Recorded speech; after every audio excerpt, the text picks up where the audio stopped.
नाम है अमाइला। अमाइला के मायने है पारसा और सालेह।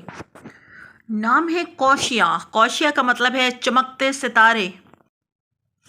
अगला नाम है परिदुख। परिदुख का मतलब है परी लड़की, एक खूबसूरत चेहरे वाली लड़की। नाम है आशा। आशा के मायने है उम्मीद, आरजू, ख्वाहिश। नाम है कतीबा। कतीबा का मतलब है बुजुर्ग औरत। नाम है विधा। विधा के मायने है सफ़ेद रंगत वाली औरत। नाम है सकाफ़ा। सकाफ़ा का मतलब है होशियार। नाम है फ़िलाह। फ़िलाह का मतलब है मायनी, अरबी चंबेली। शनूम। शनूम के मायने है अल्लाह की नेमत, वक़ार। नाम है नीता। नीता के मायने है रहनुमा, मालिक।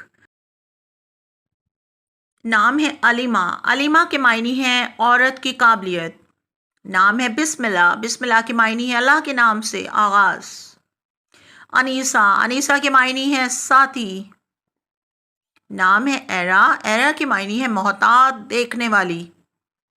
नाम है फजल। फजल के मायने है सालेह, ईमानदार। अगर आपको अपने नाम का मायने जानना है तो हमें लाइक करें, कमेंट करें और फॉलो करें। शुक्रिया।